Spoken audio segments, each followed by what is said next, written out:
They say every family has its breaking point. Mine came the night my son got married, and my daughter-in-law slapped me in front of 100 people. I remember the sound more than the sting, a clean, sharp crack that cut through the string quartet and the chatter. I smelled the perfume of the lilies on the tables and the sweat of embarrassment rising from my collar. For 1 second, the whole hall froze, like someone had pressed pause on the universe. I stood there, 62 years old, retired electrician, father of 2 ungrateful adults, wondering how the hell we got here. The slap wasn't about love or respect. It was about a set of apartment keys.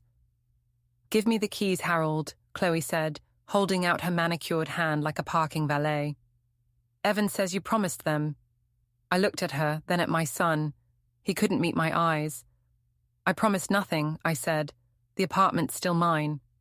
She smiled, wide and empty. "You won't need it much longer, will you?" Then came the slap. Gasps. A fork hit the floor. The band stopped mid-note. I didn't move. My cheek burned, but my pride burned hotter. I saw the photographer lower his camera. Nobody wanted to catch the old man's humiliation. I turned slowly and walked toward the exit. Before I reached the door, I pulled my phone from my jacket pocket and dialed a number I hadn't used in years. "Frank," I said when he answered. "Remember how you said you owed me a favor?" He paused. "You're cashing it in?" "1 phone call," I told him. "That's all it takes." Then I hung up. Outside, the summer night was heavy and electric. The parking lot lights hummed. I could still hear the buzz of whispers inside the hall. I waited. 20 minutes later, a black SUV rolled up. Out stepped Frank Malloy, same as I remembered. Buzz-cut grey hair, shoulders like concrete, face carved from bad decisions. He looked at me once, then at the glowing windows of the banquet hall. "Who's inside?" he asked. "My family," I said. "Or what's left of it." He adjusted his jacket. "You sure about this?" I was sure the minute she hit me. When Frank opened the door and stepped inside, the air changed. He wasn't violent. He didn't need to be. The sight of him in his security company uniform, badge glinting under the chandelier, was enough. He whispered something to the event manager, who turned pale. Then he walked straight toward my son and his bride. No one knows what Frank said to them. But when he was done, Chloe burst into tears and Evan's face drained of color. Guests shuffled, confused, uneasy. I didn't say a word. I just watched from the doorway.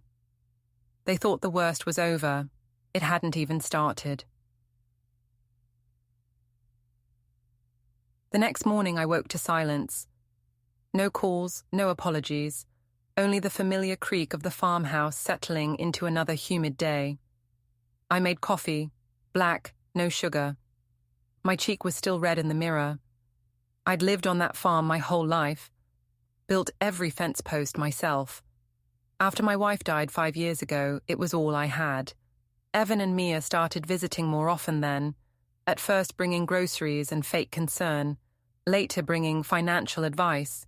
They wanted me to sell the property. Said the land was too much work for me now. Said they could help invest the money. I didn't fall off a turnip truck.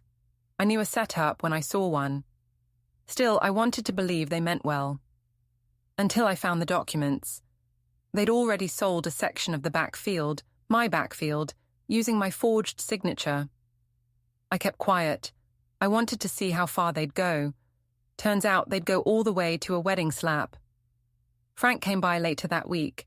We sat on the porch, drinking warm beer and watching the sun sink behind the barn. "You really going through with this?" he asked. "I'm done being their wallet," I said. "They took my land. I'm taking their peace." He grunted. "Revenge gets messy.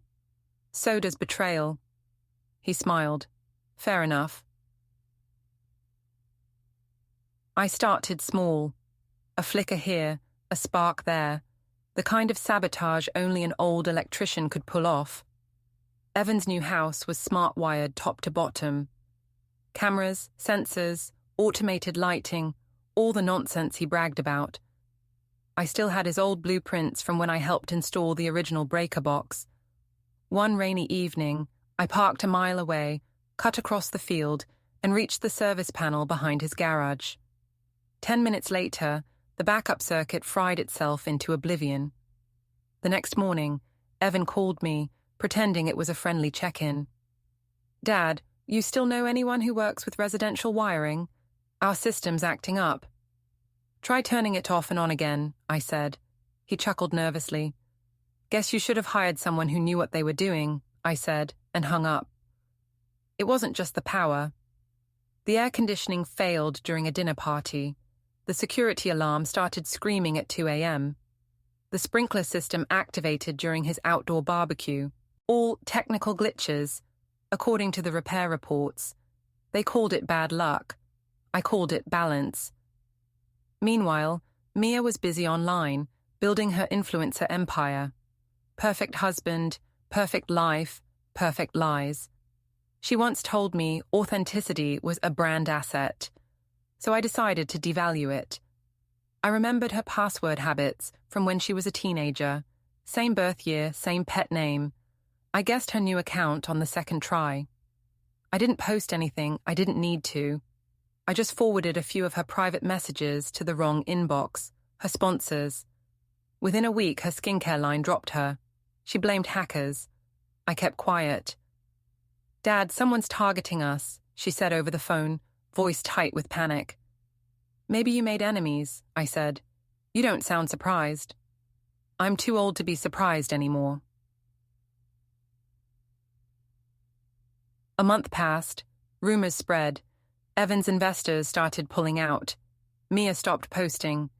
Chloe stopped showing her face around town. I should have felt satisfied. Instead, I felt the same hollow ache I'd had since the funeral of my wife, Lisa. Frank noticed. "You're starting to like it too much," he said. "This revenge thing." "It's not revenge," I told him. "It's maintenance. Like fixing bad wiring before it burns the house down." He didn't laugh. The confrontation came sooner than I expected. Evan showed up at my porch one evening, face red, eyes wild. "What did you do?" he shouted. "You've been messing with us. Admit it." I stayed seated, sipping my coffee. "You think too highly of me," I said. He grabbed my shirt. "Don't play games." I let him shake me once just to see how far he'd go. "Let go, son. You're not man enough for this." He did. Eventually. When he left, I called Frank. "Time for the next step," I said. "Are you sure? They wanted power. Let's give it to them." 2 weeks later, Chloe's parents hosted a charity gala, the kind where everyone wears moral superiority like cologne. Evan and Chloe were guests of honor, smiling for cameras, pretending their lives weren't collapsing. Frank handled the logistics, a few quiet phone calls, a flash drive in the right hand. Halfway through the evening, the projector behind the stage came alive. Instead of the charity logo, the audience saw a spreadsheet of Chloe's parents' unpaid loans. Names, dates, amounts, real, verifiable. Gasps again, always gasps. Chloe's father tried to cut the power, but someone had locked the controls. Someone who knew the system. I watched from the back of the hall. No applause this time, just silence, thick and terrified.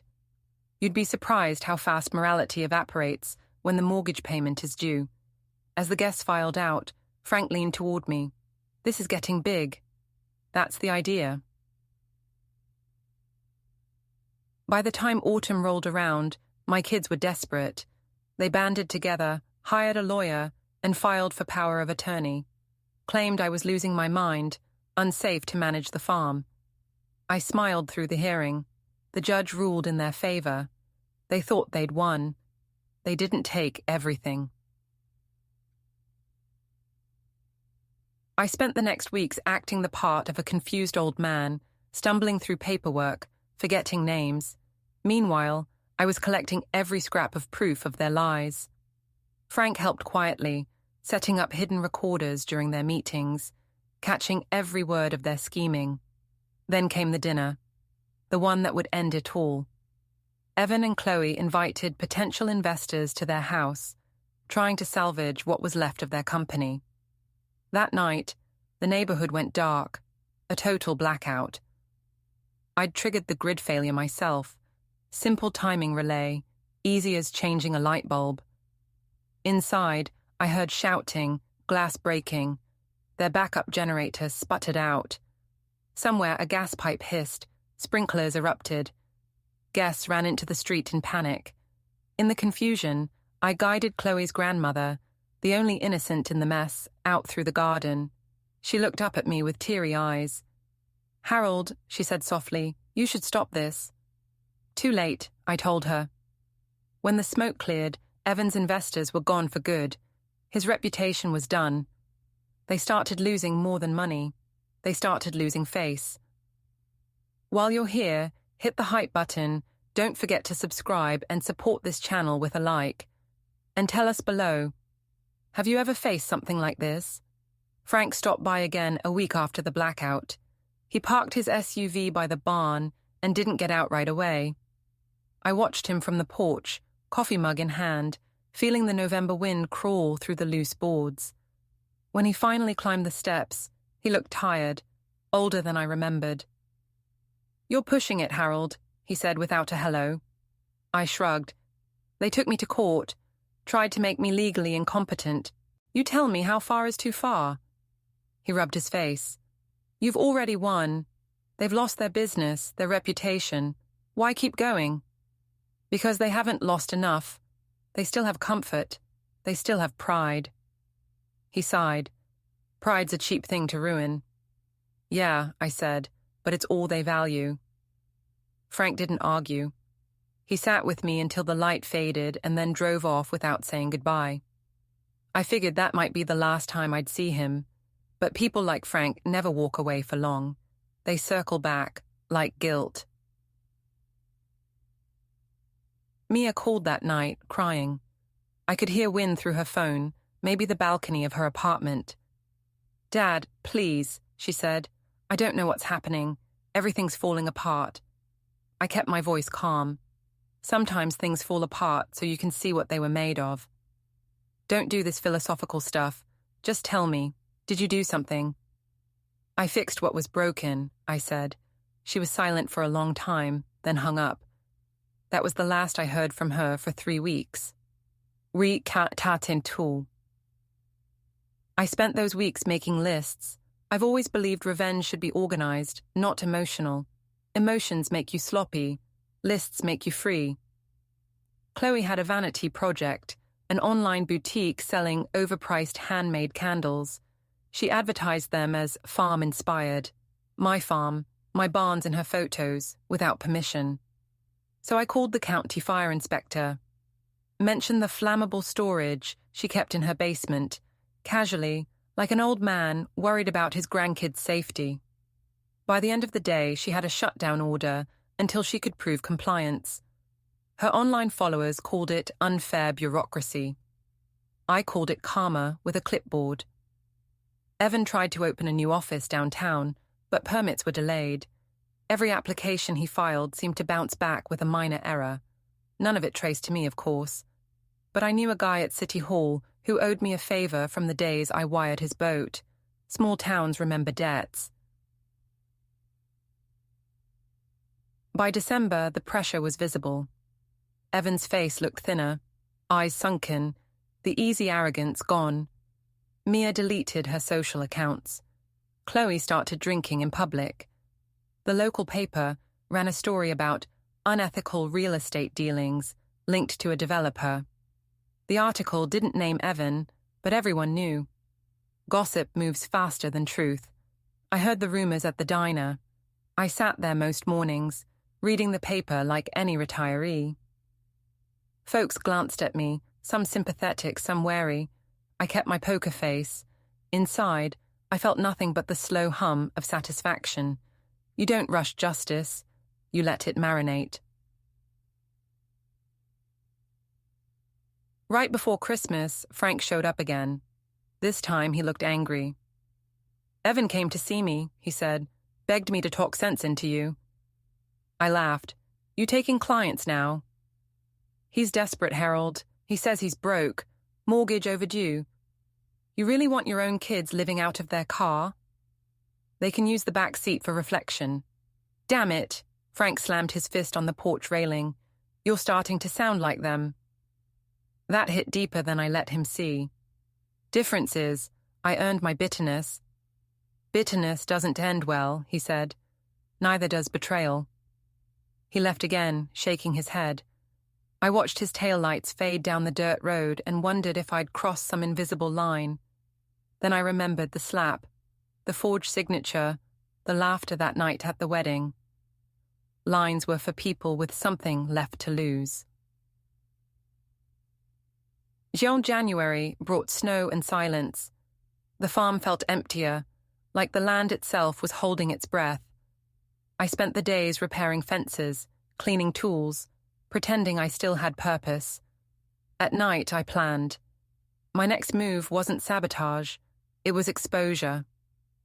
I had recordings, thanks to Frank, of Evan and Mia's conversation after the court hearing. Them laughing about the old man finally out of the way. Them talking about selling the rest of the farm. Nothing illegal, just ugly. So I arranged for a copy to reach one of Evan's ex-investors. The kind who loved moral outrage, as long as it came in a clean envelope. Within a week, the audio leaked. It spread fast. By the time Evan realized what had happened, he was finished in town. Contracts pulled, bank calls unanswered. He showed up again, pounding on my door in the middle of the night. Snow swirled around him like smoke.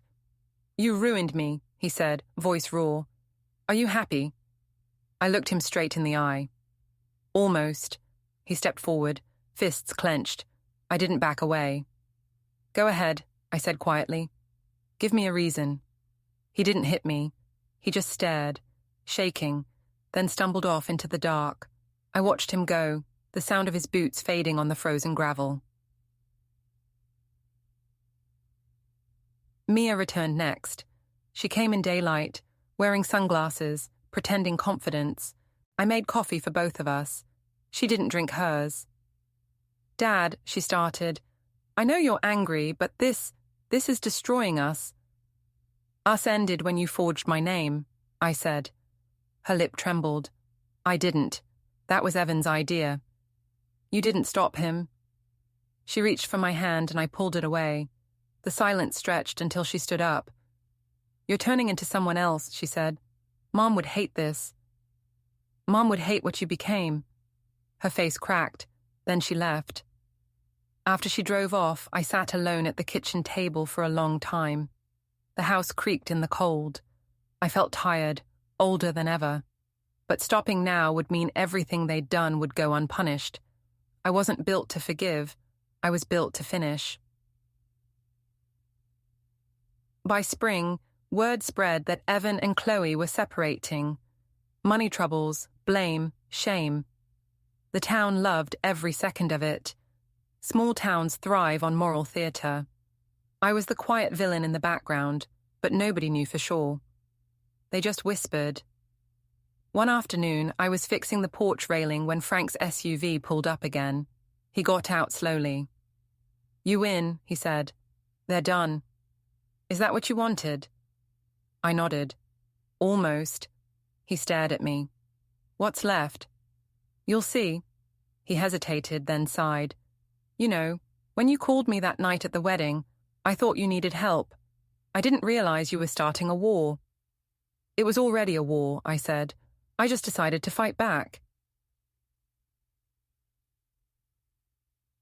That summer, Chloe tried to rebuild her candle business under a new name.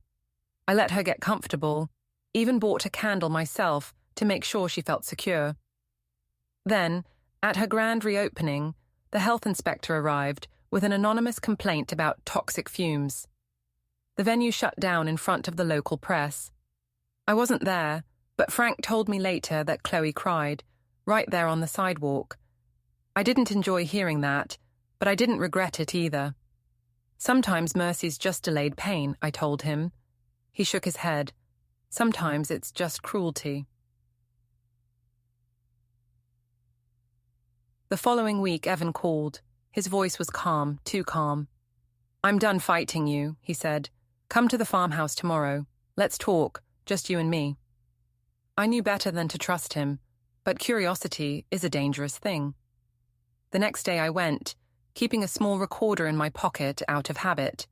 Evan was already waiting, standing by the barn, hands in his pockets. "Why?" he asked when I got close. "Why all this?" "You know why." "No, I don't.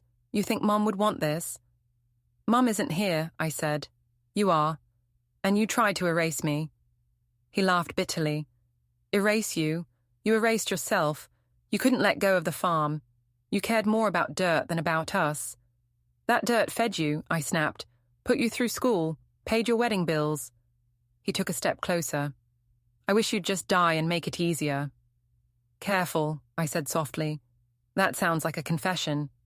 He froze, realizing what I meant. I tapped my pocket. "Recorder's been on since I got here." He went pale. "You're sick." "No," I said. "I'm thorough." I turned to leave, but he grabbed my arm. For a second we struggled, his grip tight, desperate. Then he let go and fell to his knees in the dirt. "I hate you," he said. "I can live with that," I said, walking away. Mal hadstu. Back home, I played the recording once, then stored it in a safe. Not for court, not for police, just insurance. Revenge is best served with options. A week later, Frank called. "You're on the news." I turned on the TV. Local headline: Family feud erupts in lawsuit over property sale. Reporters stood outside Evan's office, cameras flashing. I turned the volume down and listened to the rain outside instead. Frank's voice came through the phone, low and resigned. "You planned this, didn't you?" "Every step," I said. "And now?" "Now I wait." I didn't have to wait long. Evan's investors sued him for misrepresentation. Mia declared bankruptcy. Chloe moved back with her parents. And me? I kept the farm. Legally mine, finally, without their signatures on anything. But I knew it wasn't over. Not yet. The real ending was coming. It always does, slow and deliberate, like a storm you can smell before you see. I woke one morning to find a legal envelope wedged under my front door. Heavy paper, expensive printing, the kind of letter that always means trouble. Inside was a notice, petition for conservatorship review. They were coming again. Evan and Mia wanted the court to take permanent control of my property and financial affairs. Apparently, ruining them wasn't enough for them to give up. I sat at the kitchen table, the smell of black coffee cutting through the paper's chemical ink, and read every word twice. They claimed I'd been erratic, that I'd harassed them, that my mental state had deteriorated. I almost laughed. Deteriorated was a nice way of saying I'd finally started fighting back. When Frank arrived later that afternoon, I slid the paper across the table to him. He read it in silence, his jaw tightening. "They won't stop until you're buried," he said. "Then I'll dig the hole first," I replied. Frank sighed. "You know, you could walk away, sell the farm, move south, let them rot in their own mess." I shook my head. "You don't leave termites in the walls. You burn them out." The hearing was set for late March. I prepared for it like a job interview. Clean suit, shaved face, steady hands. I practiced my answers in the mirror. "Yes, Your Honor." "No, Your Honor. I'm perfectly capable of managing my affairs." All true enough. Court day arrived with a cold rain. Evan and Mia sat on one side of the table, their lawyer between them. I took the other seat alone. The judge, a woman about my age, looked tired before it even started. Their lawyer began with rehearsed sincerity. "Your Honor, our clients are deeply concerned about their father's well-being." I let him talk. The trick with liars is to let them build their own noose. When my turn came, I spoke quietly, like a man too tired for theatrics. I told the truth, my version, which is the only kind that matters. When it ended, the judge ruled against me. Temporary control stayed with my children until further review. Evan smirked. Mia looked relieved.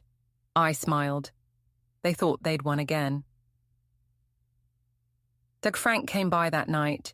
He brought whiskey. We drank in silence. You looked calm in there, he said finally. I was. They took the bait. What bait? The one labeled overconfidence. He chuckled without humor. You scare me sometimes.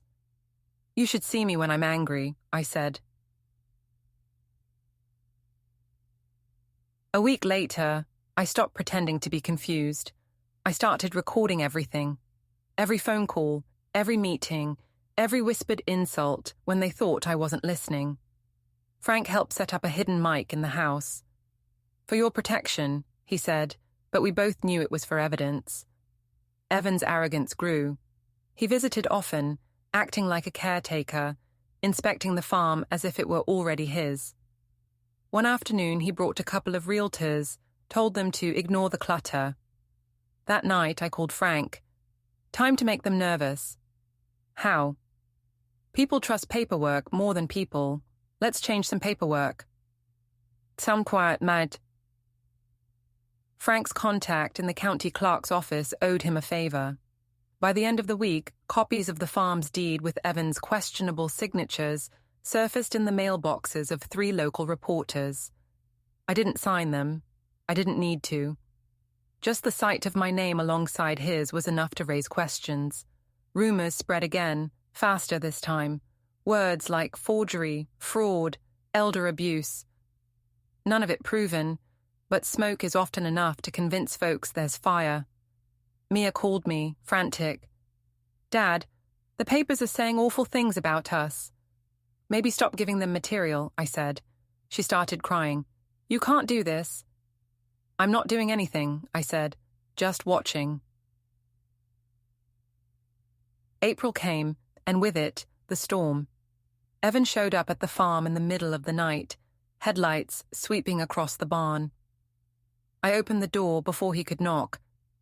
You did this, he said, voice trembling. You ruined everything. You ruined yourself, I answered. He lunged forward, shoving me against the doorframe.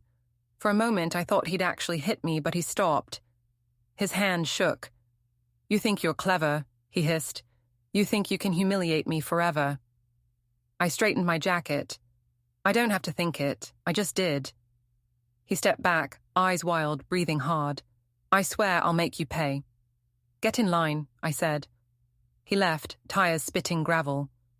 I watched the red taillights disappear down the dark road and whispered, 20 minutes.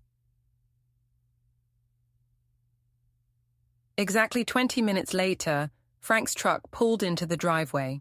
He'd been parked up the road, as planned. Everything good? He asked. Perfect, I said. He took the bait again.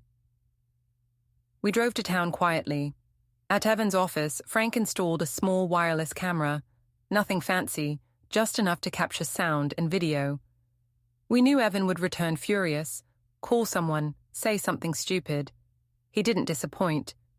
By morning, the footage showed Evan threatening to bury that old man if it's the last thing I do. He didn't mean literally, but context doesn't always matter in small towns hungry for scandal, especially when the clip landed on a local news site. By noon, half the county was talking about the violent son. Sponsors, clients, friends, gone. They didn't take everything, but they took enough.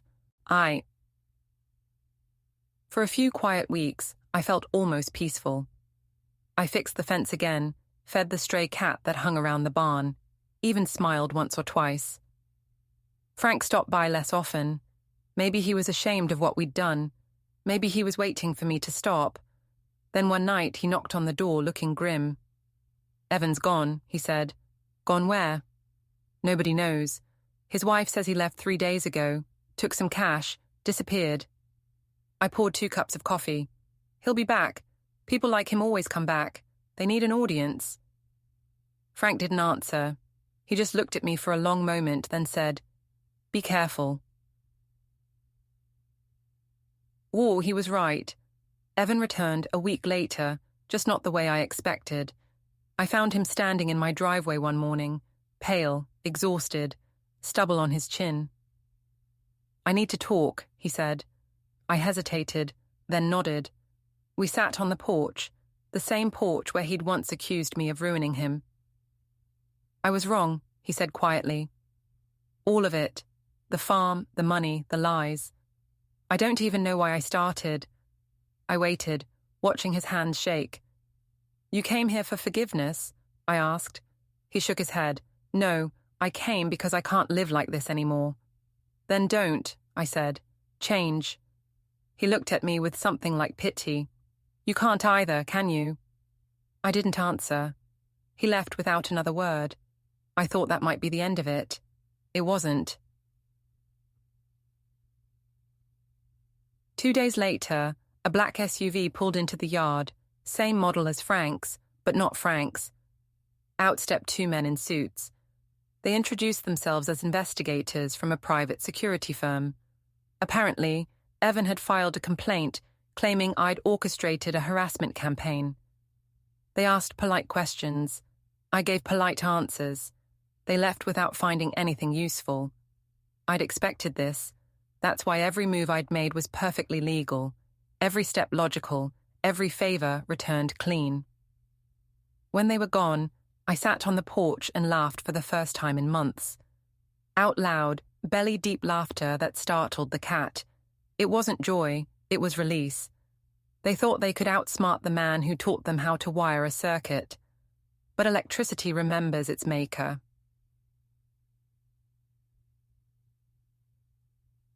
That night, I got a call from Chloe. Her voice trembled. "He's falling apart," she said. "He blames you for everything." "Maybe he should," I said. "You're destroying him." "He's doing fine without me." "No, Harold, you don't understand. He's planning something." I felt a flicker of unease. "What kind of something?" She hesitated. "He said he's going to finish it. Then he packed a bag." I hung up without another word. For 2 nights, I barely slept. Every noise outside made me reach for the light switch. I started keeping a wrench by the bed. Not a gun, never liked them, but a wrench feels honest. Heavy, familiar. Then, on the 3rd night, I heard tires on gravel. Headlights cut through the window. I walked to the porch, wrench in hand, and waited. Evan climbed out of his truck. He looked worse than before, eyes sunken, jacket wrinkled, shaking all over. "Dad," he said, "we need to end this." "You first," I said. He stepped closer. "You ruined me. Now I'm going to ruin you." "Already tried," I said. He lunged forward. I sidestepped and he stumbled into the porch railing. The wrench stayed in my hand, useless. I didn't need it. He swung a fist. I ducked. He fell to his knees, breathing hard. "Look at you," I said quietly. "All this, and for what? A farm you never loved." He looked up at me, eyes wet. "I just wanted you to love me back." That stopped me cold. For a second, neither of us moved. Rain started to fall, soft at first, then harder. I dropped the wrench. "Go home," I said. "Before you do something you can't undo." He staggered to his feet and left. No words, no threats, just silence. When he was gone, I sat on the steps, soaked through, staring at the fields. I didn't feel victory. I didn't feel guilt either. Just emptiness, the kind that hums under the skin. Inside the house, the answering machine blinked. One new message. It was Frank. "Harold," his voice said, "I've done what you asked. The files are safe. You'll get your closure soon." I didn't know what he meant. Not yet. The files arrived 3 days later, in a plain brown envelope. No return address, no note. Just a USB drive inside, taped to a piece of cardboard. I plugged it into the old desktop in my office, half expecting a virus, half expecting salvation. Frank had labeled the folder Insurance. Inside were hours of recordings, meetings between my children and their lawyer. calls with developers discussing how to sell the farm once I was legally neutralized. Audio of Mia laughing, saying, "Dad doesn't even know he's signing his own eviction." I sat there listening, jaw tight, fingers trembling over the mouse. The calm voice of my son explaining how they'd split the proceeds.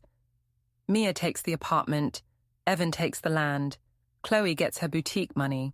My farm divided like leftover cake. Frank's voice came through on one of the tapes, asking careful questions, leading them on. I realized then what he'd meant by closure. He'd gone undercover for me. By the end of the last recording, my coffee was cold and the sun had slipped behind the trees. I leaned back and closed my eyes. For the first time in months, I felt something close to clarity. They weren't victims. They were architects of their own collapse. And now I had proof. The next morning, I printed transcripts.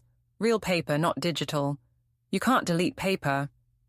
I packed them into a folder and called Frank. "It's done," I said. "Then it's over," he replied. "Not yet," I told him. "It's time for the last favor." He didn't ask what that meant. He just said, "Where and when?" "Saturday, at the fundraiser downtown." He groaned. "You're going public?" "Not me, them." The City Hall fundraiser was a polished circus. Local business leaders, reporters, city council members, all pretending to care about community development. Evan and Mia were there, dressed to impress, trying to claw back respectability. Chloe stayed home, probably hiding from the whispers. I wore my old suit, the one from Lisa's funeral. Frank waited outside in his truck, earpiece in, watching. I walked in like a man with nothing left to lose, which was true. The speeches were the same as always. Buzzwords, fake optimism, empty smiles. When Evan stepped up to the microphone, I moved to the back of the hall. He started talking about family values and honest growth. I almost laughed out loud. At the 10-minute mark, Frank triggered the video feed. The projector behind the stage flickered, and suddenly, Evan's face was replaced by a live recording. Him and Mia, in their lawyer's office, laughing about the old fool signing away his land. The sound quality was crisp. Every word echoed through the hall. The audience froze. The mayor's mouth fell open. Mia bolted for the exit. Evan just stood there, staring at the screen as if his reflection might crawl out and strangle him. When the video ended, I stepped forward. "Guess I wasn't so senile after all," I said. Then I turned and walked out.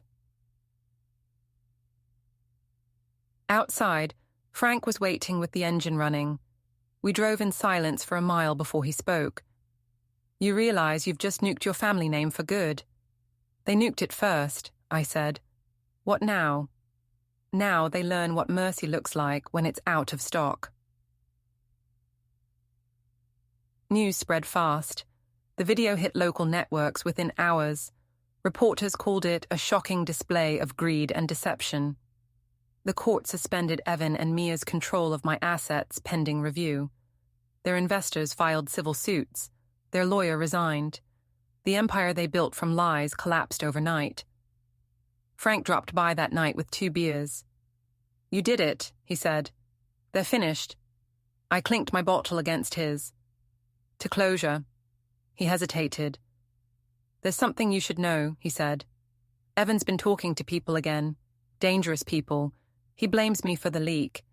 If he finds out how deep I was involved..." "He won't," I interrupted. "He's too busy drowning." I was wrong. Evan wasn't drowning. He was swimming straight for me. 2 nights later, I woke to headlights sweeping across my window. A car door slammed. Then another. Voices outside. 2, maybe 3. I grabbed the wrench again and crept to the porch. Evan stood there in the rain, flanked by 2 men I didn't recognize. One tall, one heavy-set. They looked like the kind of guys who get paid by the problem, not the hour. "Evening, Dad," Evan said. We need to talk. I don't think we do. He smiled without humor. You ruined my life. You humiliated me in front of everyone. You think you can just walk away? I'm already walking, I said. He took a step closer. The big man cracked his knuckles. I glanced at the dark road behind them. Frank's truck was parked half a mile down, engine idling. I had planned for this. One phone call, I said quietly. That's all it takes. Evan frowned. What? Then he heard the sound, tires crunching gravel. Frank's SUV roared into the yard, headlights blazing. The two hired men froze. Frank jumped out, badge around his neck, shouting, "Private security, step back!" The men scattered like startled dogs, vanishing into the dark. Evan stood alone, drenched, trembling with rage. "Call them off," he yelled. Frank didn't move. "Go home, son," he said. Evan turned toward me. "You think this is over? You'll die alone, old man." "Better alone than surrounded by traitors," I said. He screamed something incoherent, then ran to his car and peeled out, mud flying. When the sound faded, Frank lowered his badge and exhaled. "That was close," he muttered. I nodded, but not over. The next day, I went to town to buy supplies. People stared. Some nodded. Others avoided me. The story had spread too far to hide now. By afternoon, a reporter caught me outside the hardware store. "Mr. Walker," she said, microphone out, "do you have any comment on the video leak?" "Yes," I said. "You reap what you forge." That line made the front page the next day. Weeks passed. Spring turned to summer. The farm bloomed again, green and alive, like it had been before greed poisoned everything. I started fixing things not because I had to, but because it kept my hands busy.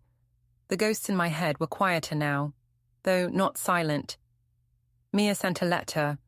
No return address, just a short note. "You won. Hope it was worth it." I burned it in the sink without reading it twice. Evan stayed invisible. Chloe left town. Frank said he was done helping. I didn't blame him, but I couldn't shake the feeling that something was still waiting on the horizon.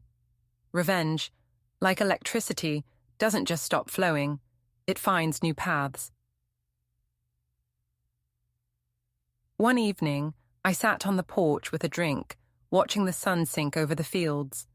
I should have felt peace. Instead, I felt an itch. The kind that says the circuit's still live even after you've pulled the plug. A truck engine rumbled in the distance. My heart jumped before my brain caught up. Then Frank's familiar headlights appeared. He parked beside the barn and walked up slow, a folded piece of paper in his hand. "What's that?" I asked. "Letter from the county," he said. "You might want to read it." I unfolded it. It was a notice. Public hearing for rezoning. A development company, under new ownership, had filed to purchase land adjacent to mine. Listed representative, Evan Walker. "He's back," I said quietly. Frank nodded. "He's using a shell company, but it's him." I laughed, low and tired. "Guess some people never learn." He looked at me carefully. "What are you going to do?" I folded the letter, slipped it into my pocket. "Finish it." That night, thunder rolled over the valley. I sat by the window, listening to the wind rattle the shutters. In the reflection, I saw my own face. Older, harder, almost unrecognizable. Lisa's photo on the wall caught a flash of lightning. For a second, I could almost hear her voice. "Don't let them win." "I won't," I whispered. But deep down, I wondered if winning meant losing the last decent part of me.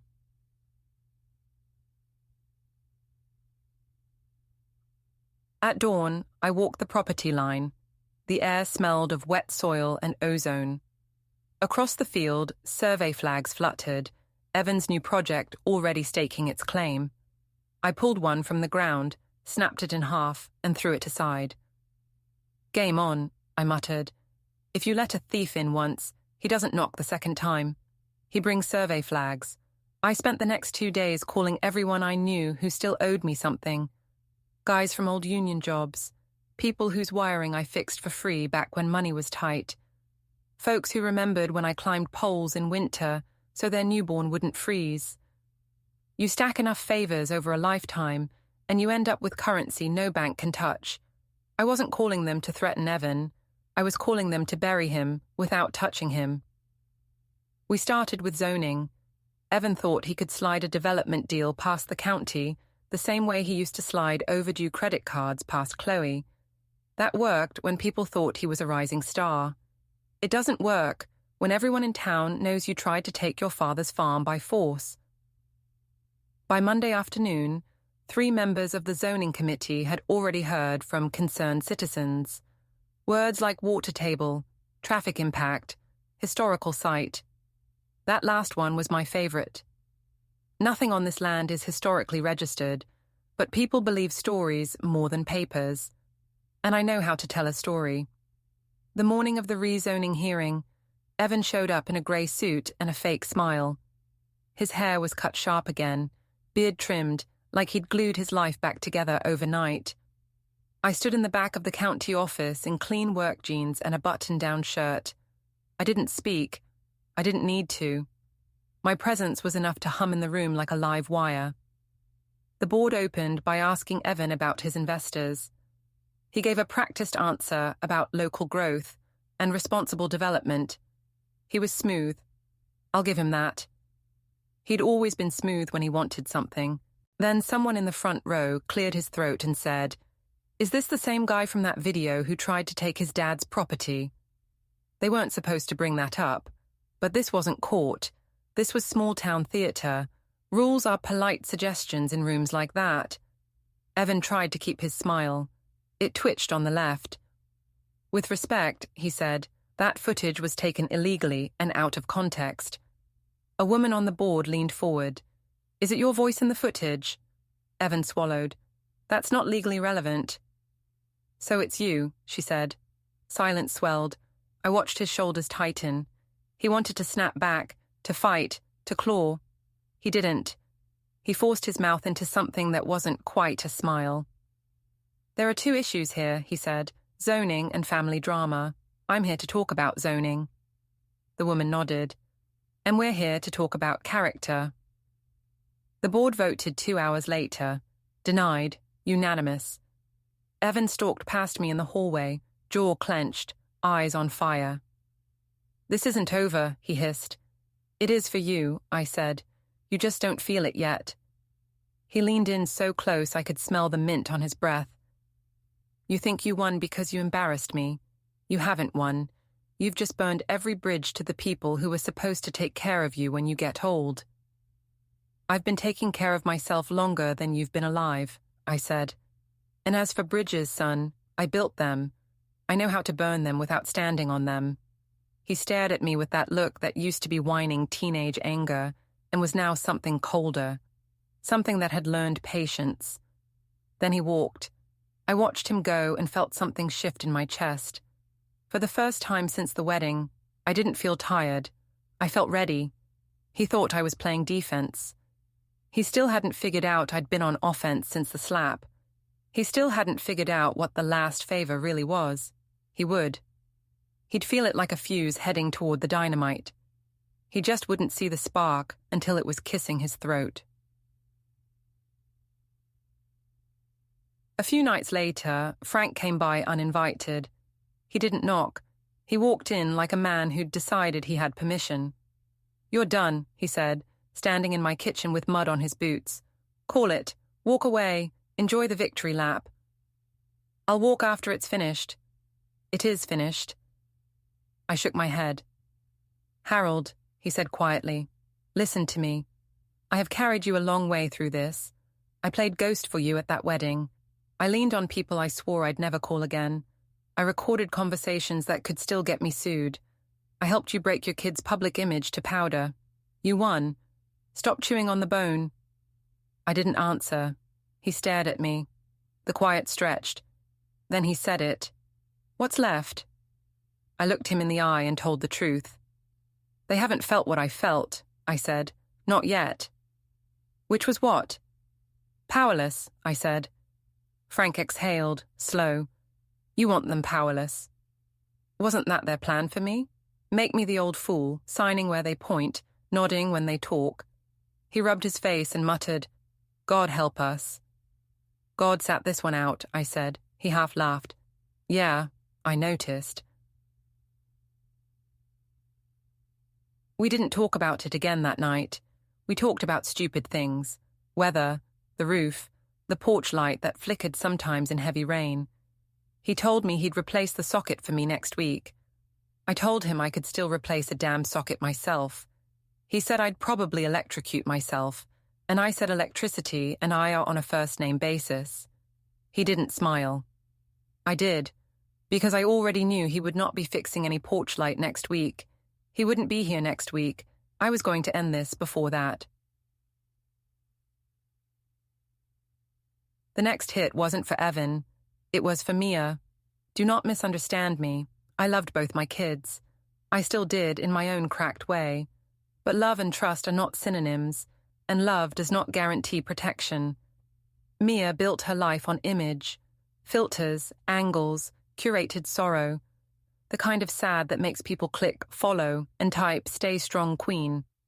She learned early that shame only matters if someone else gets to tell the story first, so I decided to take away her story.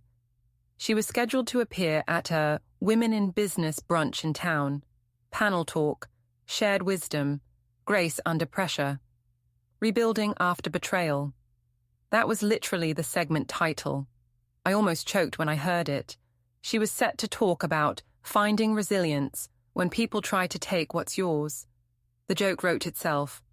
All I had to do was frame it. I asked Frank for one more favor. He said no. I said please. He said hell no. I said, you told me you owed me the night Lisa died. I'm calling it in. He went quiet for a while, then swore, then said, fine, last one. The brunch was held at the Oak Ridge Hotel.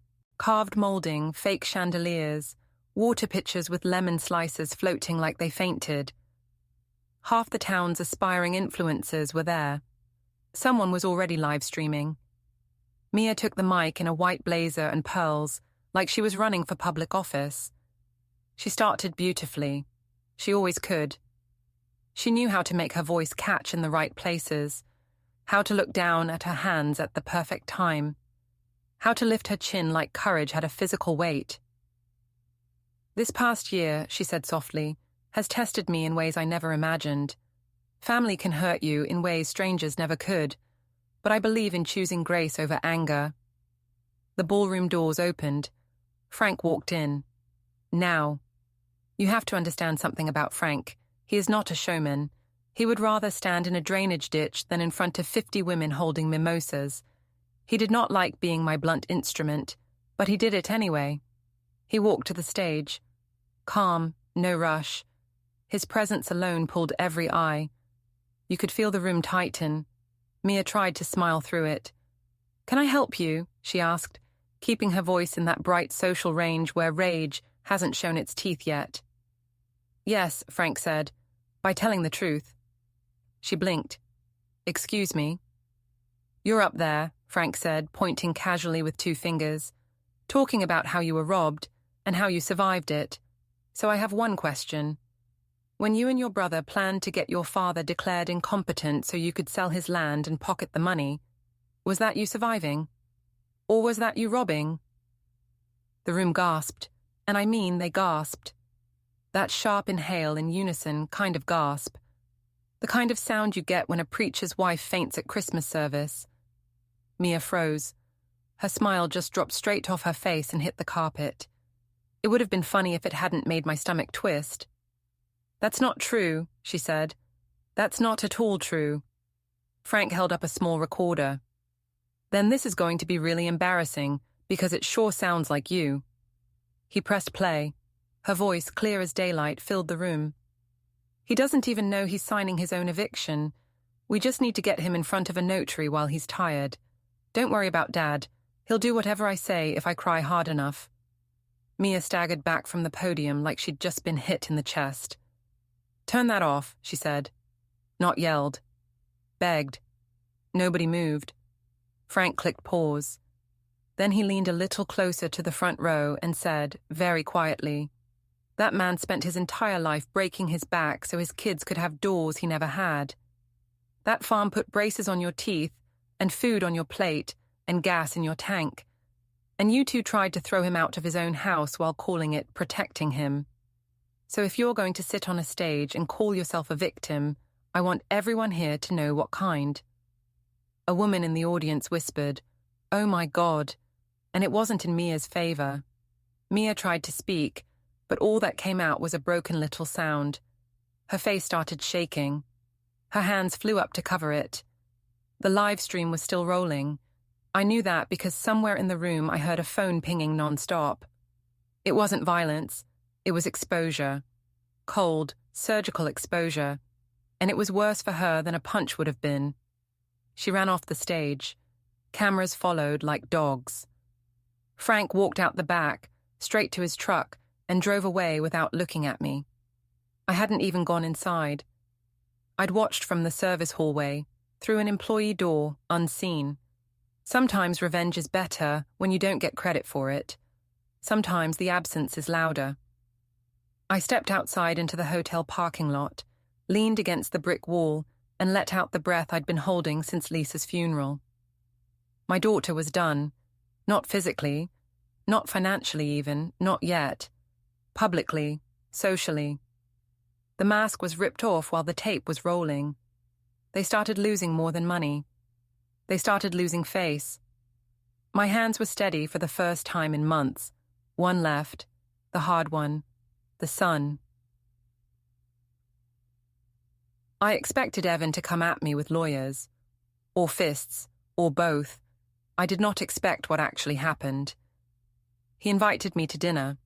The text came that same afternoon. Real polite. "Come to the old banquet hall at 7, just us. Talk terms." The banquet hall. Where he'd had the wedding, where Chloe slapped me, where my whole life split open. There are some places you revisit because you want to, and there are places you revisit because leaving them behind without walking through them one more time feels like letting the other person own the memory. So I went. But I didn't go stupid. I arrived 15 minutes early. I parked in the back, not the main lot. I wore boots with steel shanks and a canvas jacket with heavy pockets. I brought the same little recorder I'd used on him at the barn, and I sent Frank a single text.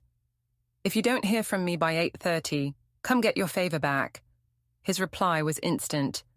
"On my way anyway." The hall looked smaller than I remembered. Funny how that happens. Places feel huge when they're full of voices. Take the people out, and the walls come crawling in like a throat closing. The staff entrance was unlocked. That told me a lot right away. Evan never used to leave anything unsecured. He used to lock his car in his own garage. Now he was sloppy. Inside, the air smelled like pine cleaner and old wine. The lights over the main floor were on low, casting everything in yellow. The same chandelier that had watched my humiliation still hung there, still pretending to be crystal. I hated that chandelier. Evan stood alone in the center of the room in a dark jacket and no tie. He had a folder in his hand. His eyes were ringed like he hadn't slept in days. "Dad," he said. "Evan," I said. For a few seconds we just stared at each other. I could feel my heartbeat in my teeth. He held up the folder. "These are contracts. You sign, you keep the house and 5 acres around it. I get the rest." I almost laughed. "You're still trying to carve up the land." He shook his head. "Listen, just listen.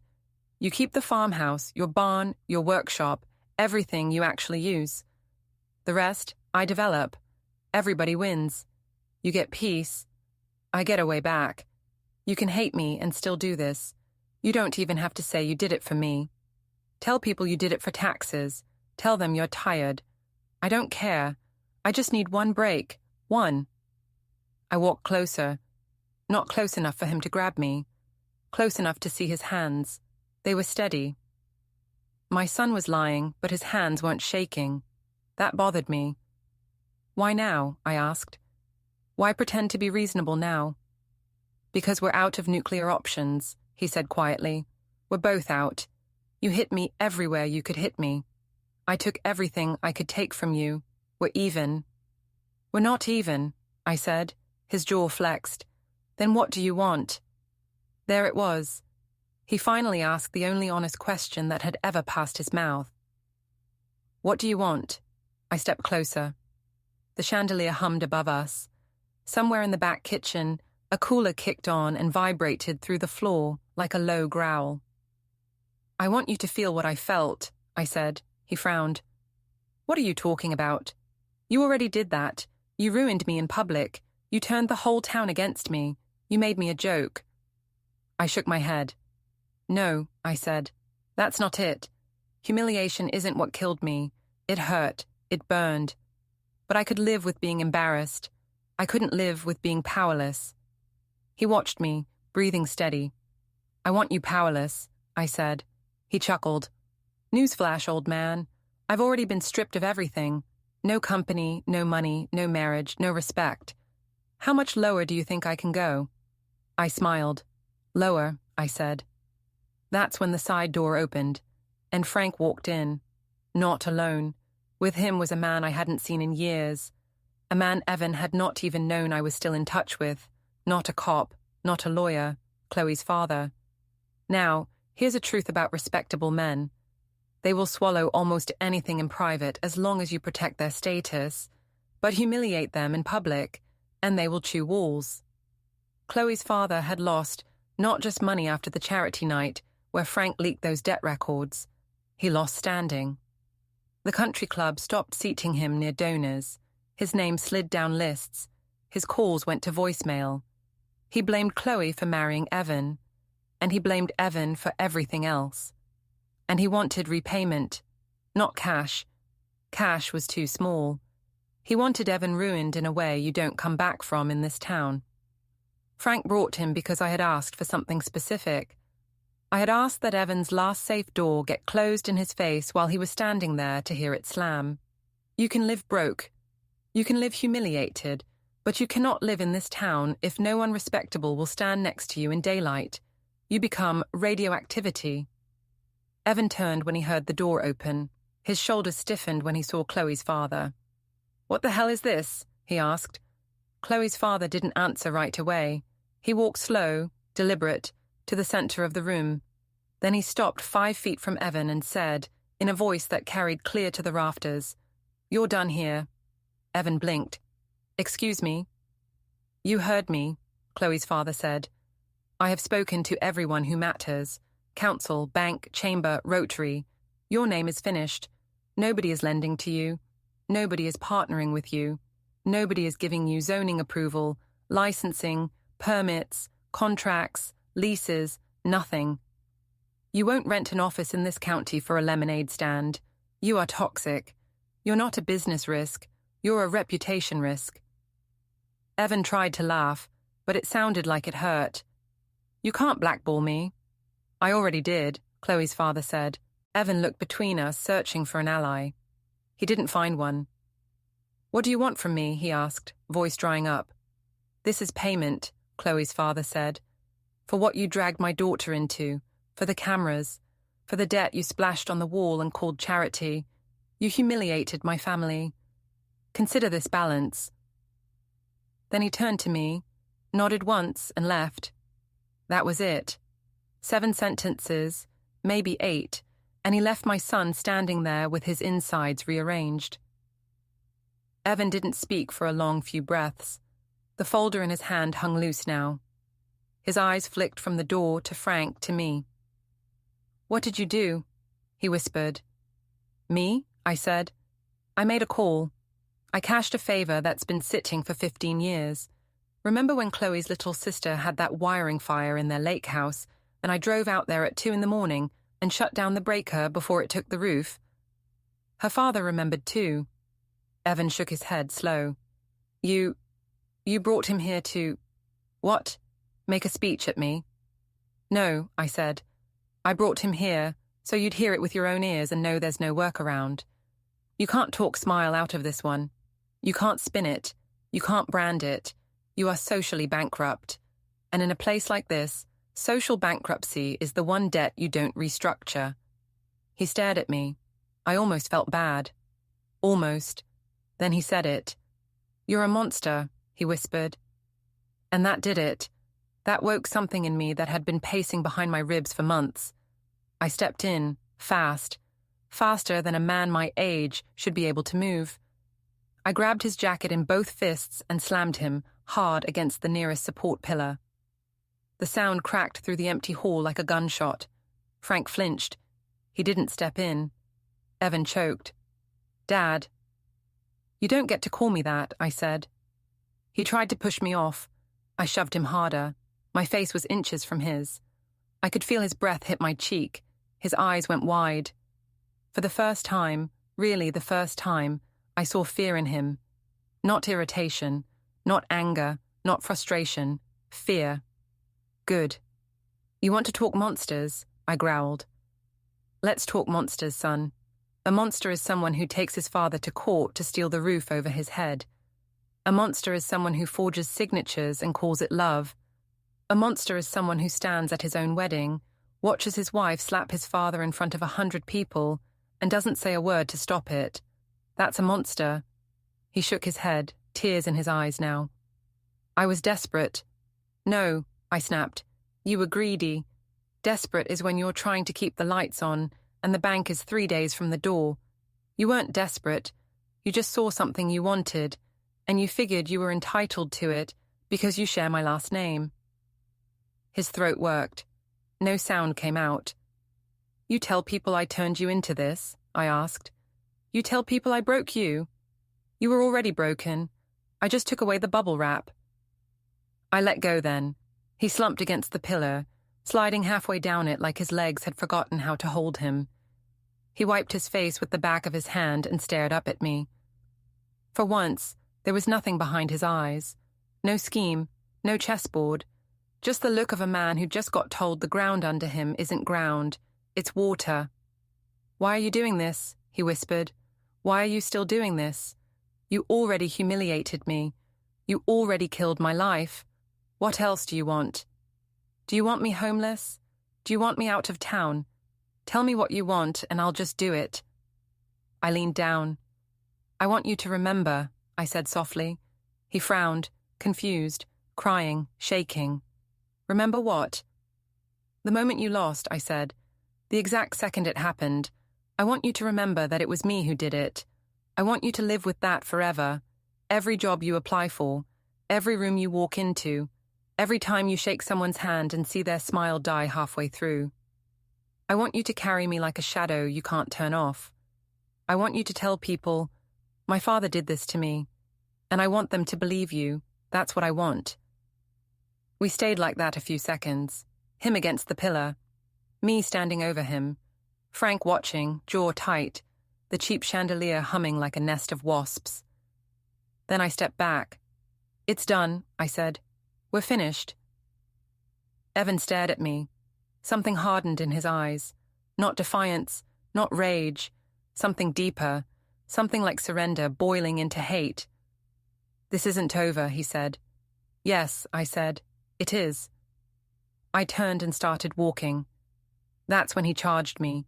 He didn't shout first. He didn't warn me. He just lunged, all weight, trying to drive me into the floor from behind. For a second, all I felt was impact and surprise. Then instinct took over. Electrician's hands. Fast hands. Hands that had pulled live cable out of burning walls in the dark with gloves half melted. I twisted, grabbed his wrist, and used his momentum.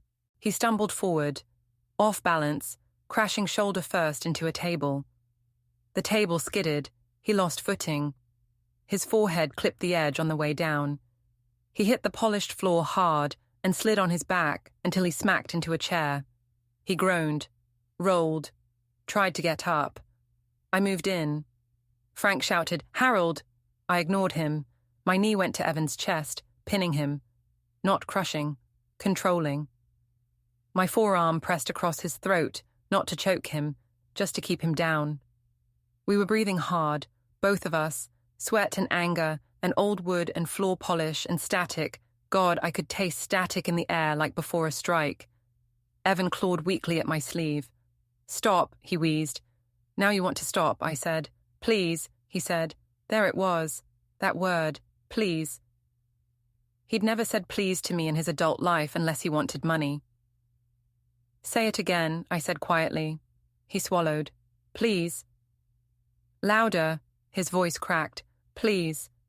I leaned in. "That," I whispered. "That's the sound I needed to hear at the wedding. That's the sound I needed to hear in court. That's the sound I needed to hear when you brought realtors to walk through my kitchen like vultures. That's the sound you should have made when your wife raised her hand to me in front of 100 people. But you didn't. You let her hit me. You watched. You let them all watch." He squeezed his eyes shut. "So now," I said, voice low and steady, "you're going to make that sound in public. One last time." He opened his eyes. "What?" I stood, grabbed him by the collar, and hauled him up hard. He stumbled, almost fell again. I yanked him toward the center of the empty dance floor, the exact spot where the first song had played at his wedding. I shoved him to his knees. Frank said quietly, "Harold, think." "I am thinking," I said.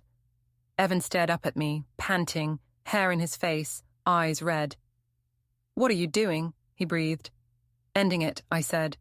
I pulled out my phone, hit record. "Go ahead," I told him. He swallowed. "Dad, I'm not—" I cut him off. "Not Dad. Harold." He stared at me. "Say it," I said. His mouth trembled. "Harold, I'm sorry." "For what?" I said. He shut his eyes for a second like he was fighting himself. When he opened them again, they were wet and clear. "For trying to take your farm," he said. "For forging your name. For telling everyone you were crazy when you weren't. For bringing lawyers. For letting Chloe hit you and not stopping her. For picking money over you. For everything. I'm sorry, please." There it was. Done. I stopped recording. I let him go. He fell forward on his hands, breathing in short, ragged gasps, like the apology had torn something on the way out. Maybe it had. I looked at Frank. He was pale. He looked like he'd watched a car crash that didn't happen but almost did. "What?" I said. He shook his head. "You scared me." I nodded. "Good. Means you're still alive." Evan pushed himself to his feet. His face had gone blank now. Something inside him had shut off. He wiped his mouth with the back of his hand and stared at me, and I saw it there. Finally. Naked. Not anger. Not grief. Surrender.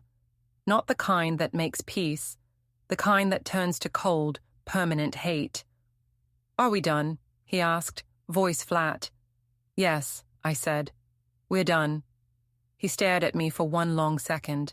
Then he laughed. It wasn't a normal laugh. It was this dry, cracked thing, like wood splitting in winter. "You think you won," he said softly. "You think you ended me. You didn't end me. You ended you." I frowned. "What?" He took one step back. "You think I'm the one nobody will deal with now. Look at yourself, old man. You just dragged your own son into an empty hole and made him kneel. You made him beg. You recorded it. You're proud of it. That's who you are now. You're not Dad. You're not Harold Walker, the guy who fixed everyone's breaker at midnight. You're a vindictive old bastard who humiliated his kids like it was a sport. People see that. People talk. You think the town's going to make you a folk hero? No. They're going to call you poison and wait for you to die in that farmhouse alone." He smiled. Slow, broken, but sharp. "And I'll make sure they say it exactly like that," he whispered. Frank shifted. "Harold," he said quietly, "let's go." I didn't move. Evan tilted his head. "What? Nothing to say now?" I stepped toward him. He tensed. I leaned in, close enough that only he could hear me, and I said, calm and even, feeling every syllable land like a nail sealing a lid, "You're right. I ended me, and I'm fine with that, because I ended you first." He blinked, and that was it. Something in his eyes cracked and fell. Not rage, not panic. It was worse. It was the moment he understood there was no field left to fight on. No business to salvage, no social ladder to climb, no sympathy pool to swim in, no court move, no brand, no comeback arc. Nothing. That was the mercy, and that was the kill. He nodded once, slow, like he'd just signed a form in his head. Then he walked, past Frank, past me, out the service door, into the dark parking lot. No words, no threats, gone. Frank let out a long breath. That was insane, he said. I felt my hands shaking now that it was over. Not from fear, from release, from the way adrenaline leaves you and takes half your bones with it. It's done, I said. It's finally done. Frank stared at me. You sure? Yes, I said. We stepped out into the warm night air. Thunderheads were crawling in from the west, stacking on the horizon like bruises. Heat lightning flickered behind them, lighting the sky in quick, silent flashes. I could smell rain in the distance. Wet dirt waiting. Summer building. Frank stood there with me in the lot, hands on his hips, looking at the sky. For a moment, neither of us spoke. Then he said, "So what now?" "Now nothing," I said. He snorted. "You'll sit on that porch forever like a king after the war." "I'll sit on that porch like a man who outlived his enemies," I said. He gave me a side look. "They're your kids." "Not tonight," I said. We stood there a second more. Lightning flashed, white and violent across the low clouds. The first drop started to fall, fat and slow, dotting the asphalt. I looked back at the hall. The place I'd just taken back. I felt calm. Finally calm. My kids had tried to take my land, my house, my name, and the last years of my life. I took everything from them that actually mattered to them. Money comes back. Image doesn't. People can rebuild a bank account. They can't rebuild a reputation once you salt the earth around it and burn the map. That was the revenge. Not killing him, not breaking him. Making sure that wherever he went from now on, he would carry my shadow. Making sure that if he ever tried to rise again, all anyone would remember was this night, this hall, this kneeling, this please.